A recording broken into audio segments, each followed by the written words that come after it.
আপনারা জানেন যে এই তামিরি মিল্লাত মাদ্রাসায় আমি কামেল দিয়েছি 2004 এবং 2004-এর 1 জুন থেকে আমি শিক্ষকতা জীবন আমার শুরু হয়েছে।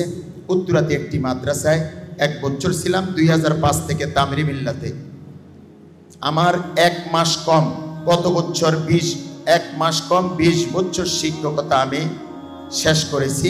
গতকালের বক্তব্যে আমার নাম ঘোষণা হয়েছে আরবি প্রভাষক তামিরি মিল্লাত কামিল মাদ্রাসা। আজকের বক্তব্যে আমার নাম ঘোষণা হয়েছে সাবেক আরবি প্রভাষক তামিরি মিল্লাত কামিল মাদ্রাসা। আমি যদি আপনাদের সাথে একটু শেয়ার করতে চাই যে আমার একটা লক্ষ্য ছিল, ছোট থেকেই আমি শিক্ষক হব। সেই উদ্বুদ্ধ এবং শিক্ষকতার এই স্বপ্নটা বেশি আমার কাছে জেগেছে দারুল ইরশাদ মাদ্রাসায়। দারুল ইরশাদ থেকে আমি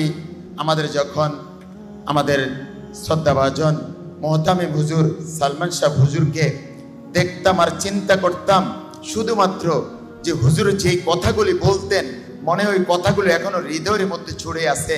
সারাদিন যখনই দারুল ইরশাদ নিয়ে চিন্তা করি, ওই উস্তাদদের কথাগুলো মনের মধ্যে জাগতে থাকে।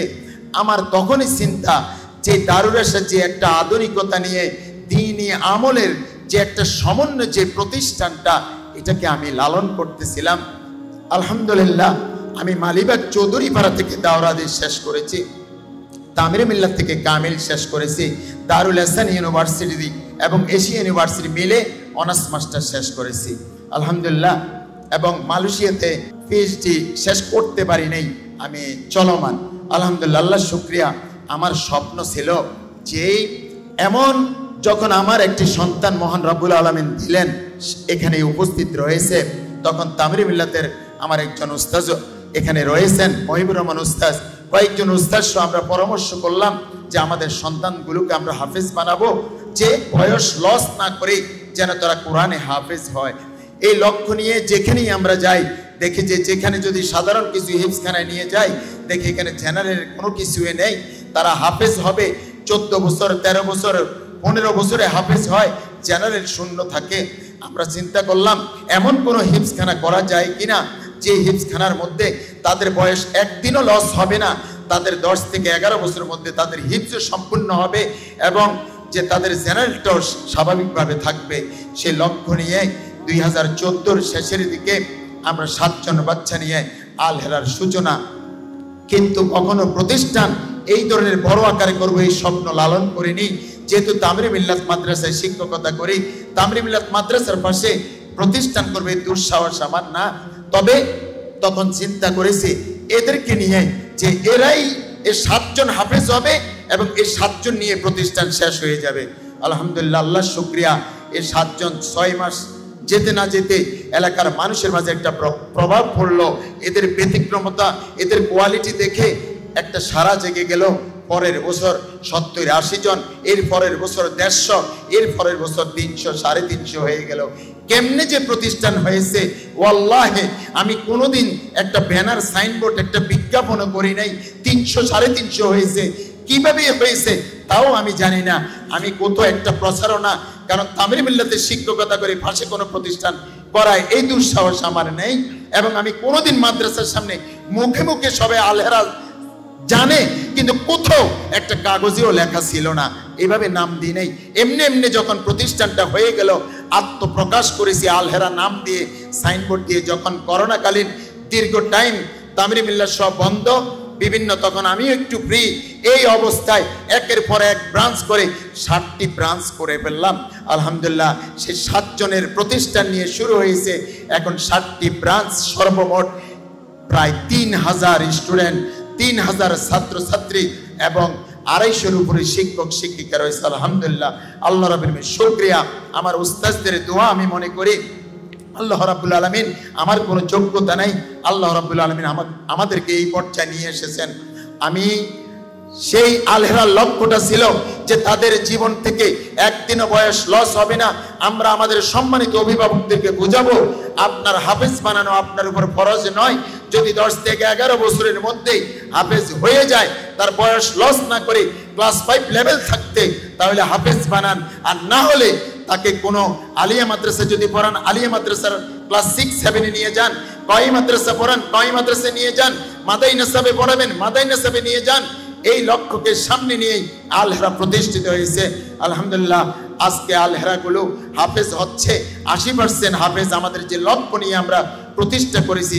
আলহামদুলিল্লাহ, একটি প্রতিষ্ঠানে যদি লক্ষ্য অনুযায়ী 80% যদি একই রকম থাকে তাহলে বুঝতে হবে কোয়ালিটি রয়েছে।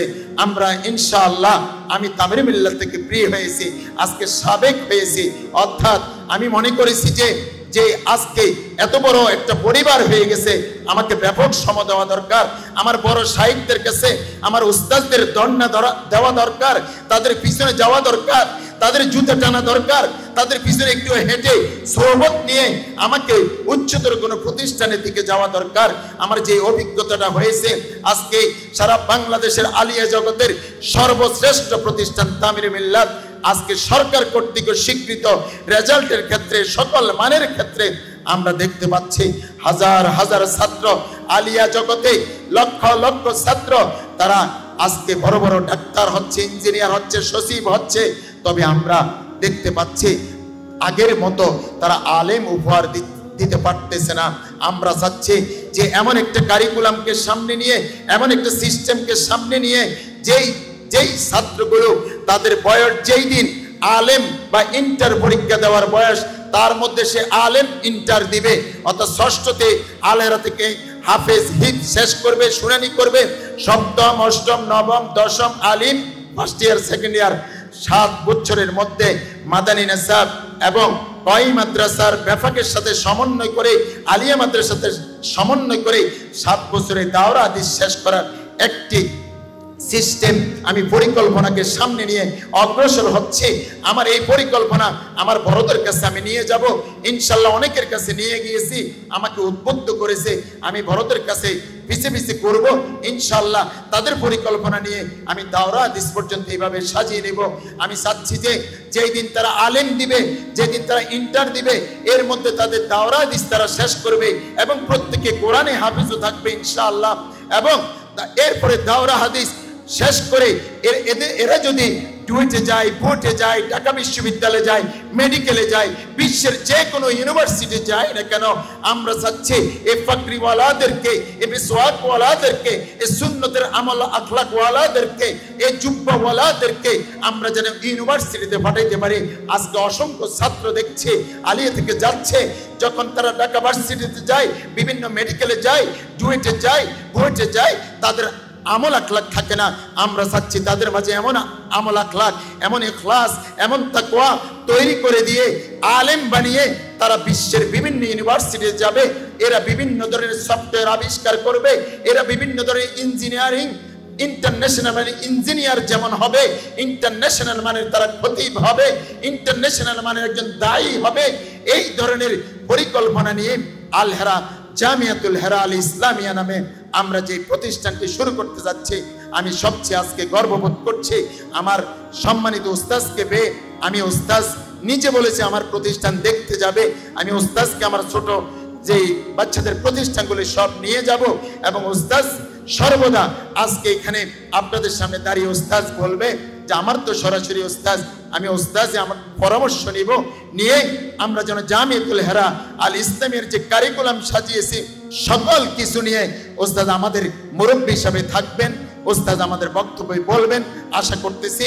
এবং আমি সংক্ষিপ্তভাবে এই যে প্রথম বর্ষ আল হেরা শুরু করেছি 7 জন বাচ্চা নিয়ে, জামিয়াতুল হেরা আল ইসলামিয়া 7-এর ডাবল 14 হয়, 14 জন সামনে বসা আছে। তার মধ্যে আমরা ইচ্ছা আমাদের মোট হলো 15 জন নিয়ে আমরা জামিয়াতুল হেরা আল ইসলামী আমরা শুরু করব ইনশাআল্লাহ। এই বছর মাত্র 15 জন নিয়ে আমার ইচ্ছা হচ্ছে এই 15 জনকে আগামী বছর আল্লাহ যদি আমাকে হায়াতে বাঁচিয়ে রাখে, আগামী রমজানের পূর্বে আমি তাদেরকে নিয়ে বিশাল এক সেমিনার করব। এই 15 জনকে নিয়ে এই জাতির সামনে দাঁড় করিয়ে দিব। ওই জাতি থেকে, ওই হাউস থেকে প্রশ্ন আসবে অমুক বিষয় আরবি বক্তব্য দেওয়ার জন্য, অমুক বিষয় ইংরেজি বক্তব্য দেওয়ার জন্য। ইনশাআল্লাহ আমার বিশ্বাস, ইনশাআল্লাহ সে লক্ষ্যকে সামনে নিয়ে এই 15 জনের পিছনে আমি লেগে আছি। ইনশাআল্লাহ আমি আশা করতেছি এই 15 জন হাউস থেকে ইংরেজিতে বলবে, আরবিতে বলবে, যে কোনো বিষয় বলবে। ইনশাআল্লাহ কমপক্ষে 4-5 মিনিটের এখানে দাঁড়িয়ে কথা বলতে পারবে ইনশাআল্লাহ। আমরা ইনশাআল্লাহ এই বছরে মিজান, নাহমিদ এবং মাদাইনা সাবের এবং আলিয়া মাদ্রাসার 7ম শ্রেণীকে সমন্বয় করে আমরা যেভাবে সাজিয়েছি, আলহামদুলিল্লাহ আমি আমার উস্তাদের সাথে শেয়ার করব, পরামর্শ নিব। আল্লাহ রাব্বুল আলামিন আমরা যে দ্বীনি প্রতিষ্ঠানে যাত্রা করেছি, আল্লাহ রাব্বুল আলামিনের কাছে সেই কামনা করছে আল্লাহ যেন আমাদের এই লক্ষ্যকে দ্বীনের জন্য, আখিরাতের জন্য যেন আমাদের কবুল করেন। এই বলে আমি আমার স্বাগত বক্তব্য শেষ করছি। আসসালামু আলাইকুম ওয়া রাহমাতুল্লাহি ওয়া বারাকাতুহু।